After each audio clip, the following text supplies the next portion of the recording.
Hey, what's up to everybody out there? Welcome to another edition of the Roundtable Talk. I am your host, C Money, and we are here once again at one of my childhood parks, which is Shabundi Park in the great city of Opalaka. As I mentioned in one of my previous episodes where I did a show here, this is where the parks that I grew up at, and with that in mind, this is one this is going to be a part of the topic for me because this is where a lot of my childhood, what I'm saying, again, I used to come in when they had a little recreational center and used to play the little games in the recreational center, play on the playground and stuff like that. So this is kind of blending in with today's topic. In today's topic, well, I want to talk about a topic that a friend of mine yesterday had brought to my attention, and they also, because on the last episode that I did about sex education and teaching kids, this episode I want to talk about our kids and teenagers, are the youth of today, are being prepared for adulthood. And what I mean about that is, the young people of today, are they being trained and prepared and ready for adulthood? And the reason why I'm doing this episode, because a friend of mine, we was talking about it, and he was like, a lot of these kids now are not being prepared and not being groomed and getting ready for adulthood. Like, once you turn 18, you're an adult and you're just thrown out into the universe and thrown out into the world without, any knowledge, any training, any, thing about knowing about finances, knowing about stability, knowing about, you know, bills and everything like that. So when it comes down to it, it's like you're doing. Because now these days, a lot of these families are broken homes, meaning you got a child either living with their mother, living with their father, living with their aunt or uncle, living with their grandma, because maybe the mother or daddy's in jail, or they both are dead, or they're coming from broken homes. So for them, like myself, and I said it in the previous episode, I grew up majority of my life, even though both of my parents are still living, but I grew up majority of my life with a single parent. But I still have my parents in my life, but it's not like I was raised with both of them. So it comes down to the matter that a lot of these kids now are not being trained fully. How a lot of these young men are they don't have a man in their life as a role model, so they get their peer pressure from the streets, from the internet. Like I said when in my previous episode, when we was talking about sex education, and how a lot of these kids are getting their education and getting their knowledge from the internet, the websites, and all of these things. It's the same thing with growing up. You learn about adulthood through television, through social media, through text messages, through TVs and internets and stuff like that, to where you don't get the full knowledge of how it is to become an adult. A lot of these kids, like back in the day, kids used to do where you go to the traditional college where you graduate from high school in like June, maybe May, June. Around that time you graduate from high school. Then by August or September you shift off to college. Now you have kids that are taking gap years. You have kids that are going to technical schools and trade schools. You have kids that are taking night courses at night classes. They're taking community colleges, because a lot of these kids are not are not financially able to go to these traditional colleges. Like you have a lot of these kids now. If you go to a traditional college, if you're registered into a traditional college, excuse me, there's a train coming by, but if you can hear it, if you go to a traditional college, you're basically either you want a scholarship or your family is wealthy enough to afford traditional colleges. Georgia State University, Howard University, Harvard University, these HBCUs, University of Miami, Florida A&M, Florida Memorial College, a lot of these places, because majority of the students there are in scholarships, and they come from families who can afford to pay for their kids to go to school. Not saying that all of them is, because you do have a few that do use financial aid.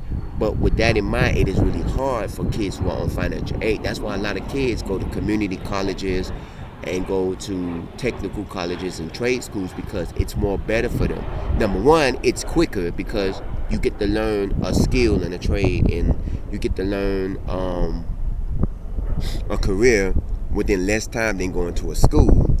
And also, it's probably cheaper and convenient. I actually did. I started out at a what used to be a community college. But I wasn't. I'm not gonna say I'm not smart, but everybody's smart in their own way. But I'm not good in certain subjects, and I ended up going to a technical school, and our children's school, trade school. And I think trade schools are much better for most people in certain fields. Like if you're trying to get into the medical field, or if you're trying to get into like computers and stuff like that, yeah, I believe that technical schools are better because they give you hands-on experience. Whether you go to a traditional school, it's all just book work. You're just sitting there looking at the book and reading the books, and that's it, and you're not getting hands-on experience. So a lot of these kids, and plus it's more money because you're sitting there for 4 years learning about computers, when these people over here are learning about computers in 2 years and they're getting hands-on experience. You're just getting computer knowledge. And it all comes back to what I'm saying. A lot of these kids are not being groomed and trained for the public view or as an adulthood, because like I said in one of my previous episodes, the cost of living is going up. Look at how the parents today are not teaching their kids for tomorrow. And it's not just the parents, it's the community, and it's the government, and it's everything worldwide. Look at what's happening now, and we did an episode about how cost of living is going up. Back in the 80s and the 90s and the early 2000s, it was only $200 to $300, maybe $400 for a one bedroom. Now it costs you $600 to $800 to $900 for a one bedroom. By the time the kid right now who's 13 and 14, by the time they reach 18, 19, 20, 21, it's going to be about $1,500 for a one bedroom. And in some places it is $1,500 for a one bedroom. And in certain cities and certain states. So you got to look at it as if a lot of the, and then with not only that, it's also because look at the cost and wages and everything. Florida just approved $15 minimum wage, but that doesn't help with $1,500 rent, and then you got utilities and car note and car insurance. That doesn't help with that as well. Because a lot of these kids, even though they may make $15 an hour, you may be working at Burger King, you may be working at McDonald's, you may be working at Walmart, or you may be working at the fast food, or you may be working at a skill, like a labeled job where you're a stock person at a supermarket, you're a cashier at a store, and the money that you make doesn't amount to enough to pay for your rent. Because now these days, a lot of people are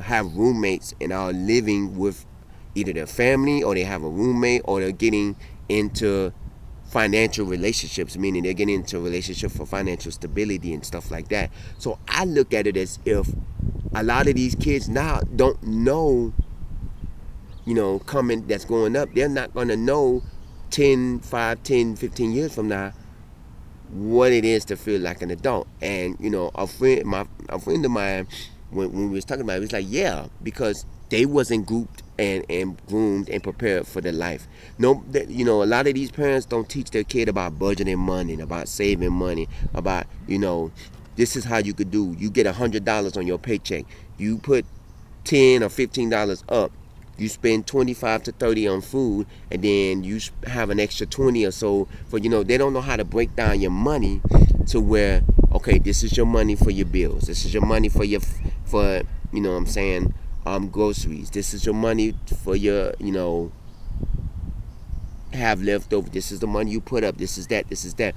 So it's like a lot of these people are not getting prepared, are not preparing their kids for the world. Just like me, when I turned 18, I was pushed out into the world, and I didn't know about finances. I had to learn on my own, because every time a young person gets money, oh, I'm gonna go buy me a pair of Jordans, or I'm gonna go buy me a pair of sneakers, or I can go buy me a new outfit to go out and hang out. And then once they reach adulthood, you know, because when you're a teenager, oh, my mom gave me $100, so I'm gonna go buy me a new pair of shoes and I'm gonna rock it at school. When you're an adult, oh, I got my first paycheck and it's $200. I'm gonna go buy me an outfit and I'm gonna go to the club and rock it in the club so everybody can see how good I look. But not knowing that you're an adult now, you should have to start putting money up to save for side, because it's not like mommy and daddy is gonna be there for you forever, you know. And a lot of these parents are not grooming their kids for that, because times have changed where when it was back in the day, a lot of parents took the time for their kids to realize this is how growing up is. You know, yeah, I done been down that road when, you know, your lights get cut off or you don't know where your next meal coming from. You know, everybody have experience where at one point they don't know, you know, they had to live paycheck to paycheck, or they, you know what I'm saying, trying to stretch a dollar out of 15 cents and, you know, all that stuff. So a lot of these people know about it, but, you know, and I've experienced it, you know, everybody has been down that road, because no one, I could say into this, and a percentage, almost 80% to 70 to 80% of people have not been born into the wealthy life.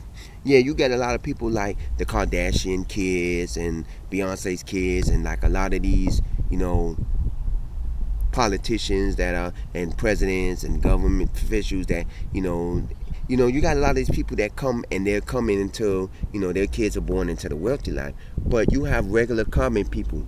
Everybody who was a regular common folk at one point in time had struggled in the poverty life. It doesn't matter if you're a millionaire right here. You know, a lot of these celebrities will tell you straight up, they were sleeping in their car at one point. They was homeless at one point. Didn't know where their next meal was coming from. And they grew up and they learned, you know, the value of a dollar, and they came up on doing what they had to do, you know. And I see it all the time.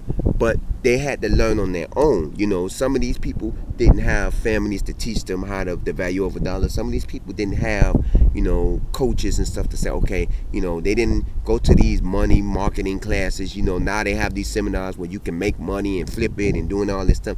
You know, a lot of these people didn't have that back then. You know, you had to go to a restaurant and eat $1 burger just to satisfy yourself, and sometimes you still be hungry, you know. Or you had to go to the store and buy you a bag of 25-cent chips and a 25-cent soda or juice or whatever, just so you can have something in your stomach, you know, knowing that that's not going to fill you up.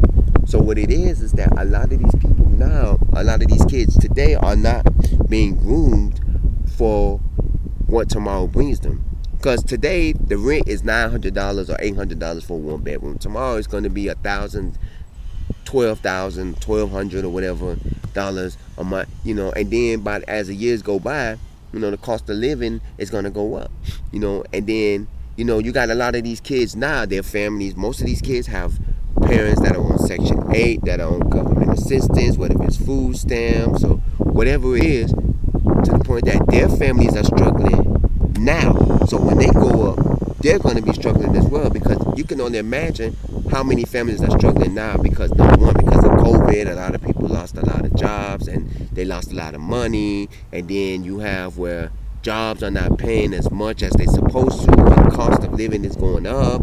And, you know, a lot of these people have to struggle to pay bills and don't know how to feed their kids. And a lot of these parents are out here looking for government assistance, and it's hard because they can't get what they want. So you looking at it as if, how can these kids be taught life lessons and life situations when their families are in the same boat? You can't teach a person how to stretch a dollar when you yourself can't stretch a dollar. You know, your paycheck $200, your rent $500, and you still got 3 kids you gotta feed. How you gonna stretch $200 by paying your bills and feeding your kids? You know, and I've seen it not only through me, but I've seen it through different families. I've seen it through my family, and I've seen it through, you know, friends and loved ones and coworkers. I've seen it through a lot of people where it comes down to it where you have to sit here and and decide, you know, what is best. You know, just like I was saying in my previous episode when we was talking about sex education in schools, and that a lot of these parents need to be teaching their kids sex education. I look at it as if it's because a lot of these kids are not getting taught at home. And it's the same thing with life lessons. A lot of these kids are not being taught life lessons because they are being, sent out into the world and sent out into the universe without being properly trained on this is what needs to be done. This is how you pay your bills, and this is this, and this is that. They're not being properly groomed into society to know that this is how life is. Yeah, there's probably classes on stuff like that, but parents don't take the time because parents worried about, okay, I gotta pay this bill, I gotta do this, I gotta do that. Just like a lot of these parents don't want to explain the no the don't want to have the sex talk with their kids. It's the same thing. A lot of these parents don't have the finance adulthood prep. And when my friend was telling me about it, I said, this is a good topic to talk about because you never hear people talk about discussing adulthood with their kids on how living or how to be an adult. They always talk about sex and the sex talk, and they talk about other things, but you never hear somebody saying that they want to teach their kids or give their kids to talk about life. Because now it's like, you got to teach your kid finances. You got to teach your kid how to live. You got to teach your kids a lot of these things. Yeah, a lot of the kids know about grocery shopping. They know about, maybe going to pay a bill because, they have these online apps and, online websites where you can just click of a button, you're paying a bill and stuff like that. A lot of these kids have that. But at the same time, how is it that you can teach your kid about life? How is it you can teach your kid about, okay, here's the thing. Right now, your mom is struggling, your parents are struggling, this is what we're going through and this is the situation. As you grow up, it's going to get even harder because now the cost of living is going up a little bit. By the time you become an adult, the cost of living is going to be sky up the roof to the point where it's going to be harder for you to live and survive. But the dollar menu, back in the early 2000s and the 90s, when you used to have $2.99 combos. The combos are now $6-7 just for a combo. The dollar menus and the value menus could be $1 for a cheeseburger, $1 for a fry, $1 drink. Now the cheeseburgers are what, $1.20, $1.29. The value fries is what, $1.19, $1.30. Then the value drinks is like $1.40, $1.50. A lot of these value things, just like what I was saying in the previous episode that I did, a while back. I don't remember which one it was when I was talking about with Dollar Tree.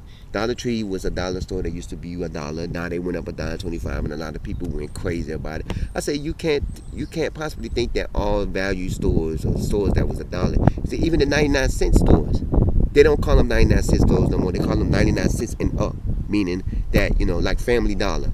It's everything in Family Dollar is not $1. The same thing with Dollar General. Same thing with a lot of these places. So you got to know that the cost of living is going to go up all the time.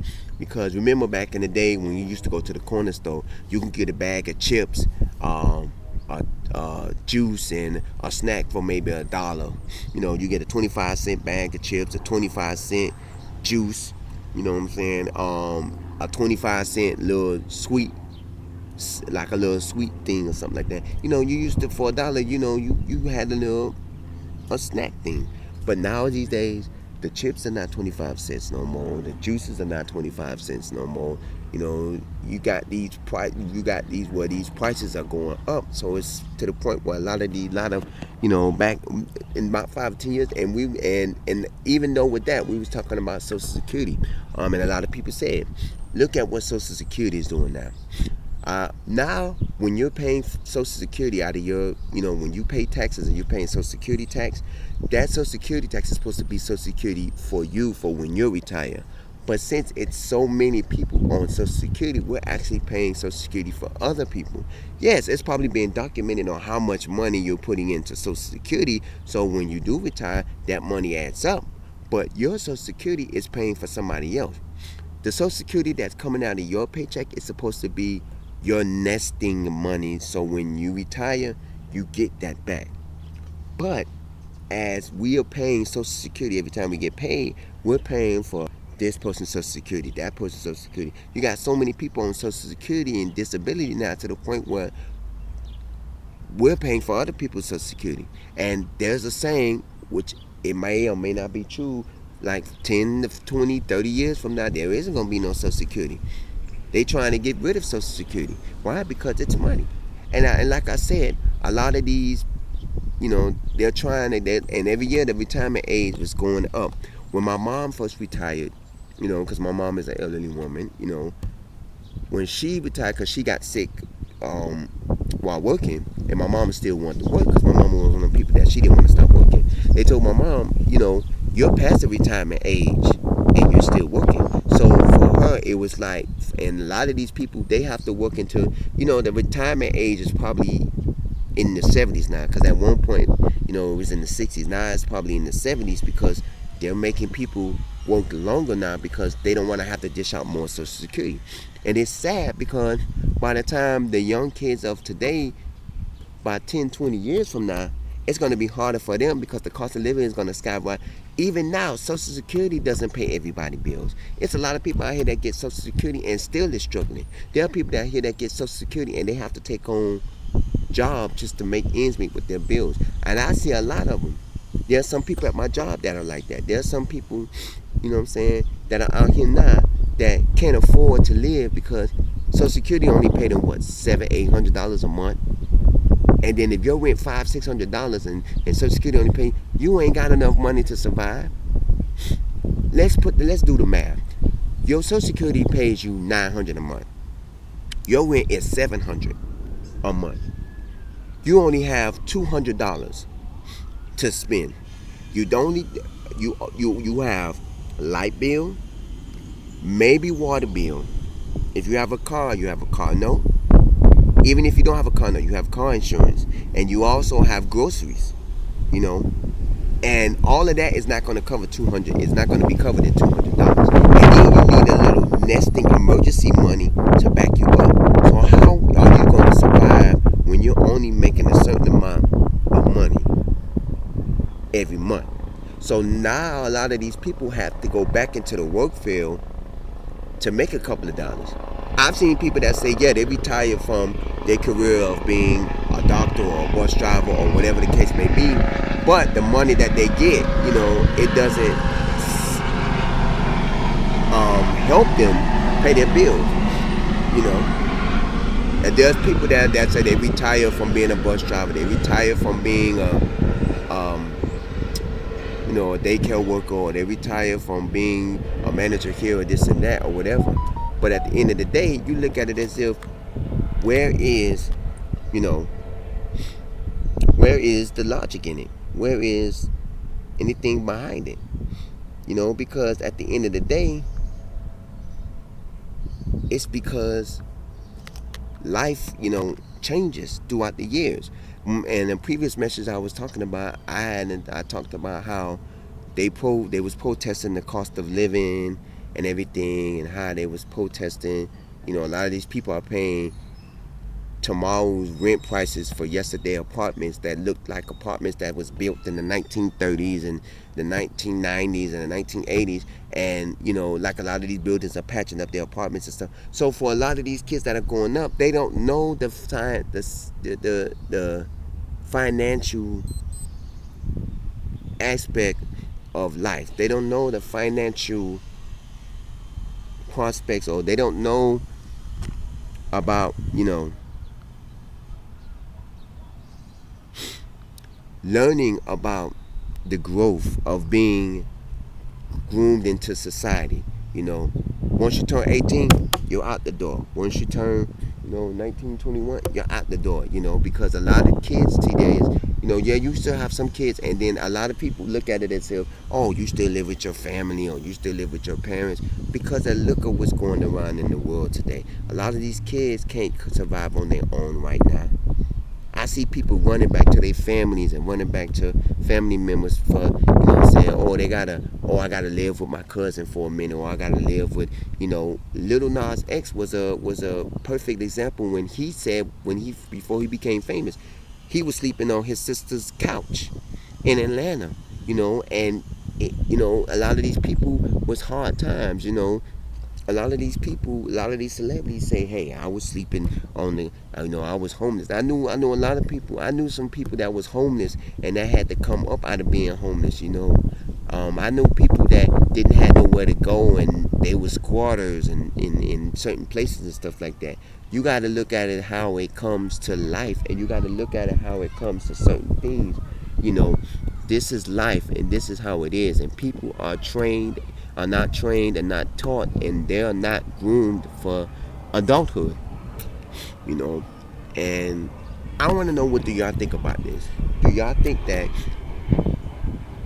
kids should be trained and prepared for adulthood, or do you think that kids should be self-learned by themselves? Because honestly, I believe they need to be prepared and trained for adulthood, because you don't want your kid going out in society learning about the adulthood on their own. Because like I said in my previous episode about sex education, they can learn the bad things from the internet, from the TV, from social media, from peer pressure, from friends, from college. They can learn everything about life in a bad way, to the point where they are screwed, to where life puts them in a bad situation where they can't control what goes on with them, and they cannot come back from the things that happen. So it makes them look bad, and it makes for society to say, okay, this person is this and that and this and that. Oh, I'm struggling, or I don't know how to come back from this, I don't know how to come back from that. And that's what a lot of these people don't understand. Parents are not teaching their kids to groom them for life, or for groom them financially, mentally, physically. They're not grooming them. Like a lot of these kids, like I've seen it on TV shows. I saw my dad beat up on my mom, so remotely I started beating up on my wife. And a lot of these things that they see, they take with them, and it grows with them into life. It grows with them. A lot of these people take these things that they see as a kid, instead of asking questions, or instead of being trained on it. This is not what you do to a woman. You don't beat up on a woman. This is not what you do with money. You don't go spend your money and splurge it on everything. You start saving your money for when you retire, or when it's time for you, or if you have an emergency, or if you have something that happens, you have a cushion money to survive. When the pandemic hit and everything closed down and I stopped working, I had money saved up to where I could survive, and it lasted me until I returned to work. And that's what it did. And all added with that was the stimulus money, and money that was getting from unemployment, and every other assets. It trained me, and it helped me to know that I saved money to survive in this world. And a lot of people don't have it like that. And by these kids being pushed out into the world without any guidance, it's the same way with them. They're going to be pushed out to the point where they ain't not going to know how to do this, or they're not going to know how to survive, or they're not going to know certain things. So now they are in the pressure. So it should be the parents, and even if regardless if you're a single parent, joint parent, custody parents, relatives, you need to teach kids the life lessons on how to live as an adult. You know, I want to know, what do y'all think about this? My question is, do y'all think that kids need to be taught how to survive as an adult, and need to be taught to prepared and prepared for the adulthood, or you think that they should? There's three questions. Do you think that the kids should be prepared and taught by their parents for the adulthood? Do you think that the kid should learn it from the streets, from the social medias, the websites, or whatever? Or do you think kids shouldn't be taught at all, and they should learn from themselves, from personal experience? I honestly believe it needs to be taught by the parents, because personal experience, if you just send your kid out there, 9 times out of 10, something's going to happen. They're going to fail, and they're going to be crawling back because they're going to make the wrong decisions. But if you teach them right, they're going to make the right decisions, and they're going to make decisions that they know, and they're going to go further out there, instead of falling on their behind and running back to you, and you being the protector of them. And the same thing with social media and these websites and internets and stuff. You don't want your kids learning information about it, just like when I say with sex education. You don't want your kids learning about this stuff through other things to where they teach them wrong how to invest their money, and then they invest it wrong, and then they turn around and come back to you because they invested in the wrong things. And this is what I'm saying, so I want to know y'all take on that. You can comment at the bottom of this page. You can also email us roundtable00@yahoo.com. This is the Roundtable Talk. I greatly appreciate y'all watching. Don't forget to click and subscribe. Don't forget to check out our other episodes. We are in the great city of Opalaka at Shabundy Park. Once again, I thank y'all for watching this. This is the Roundtable Talk. Check y'all out on the next episode. Stay safe, stay strong, and stay blessed. And I'll see you next time.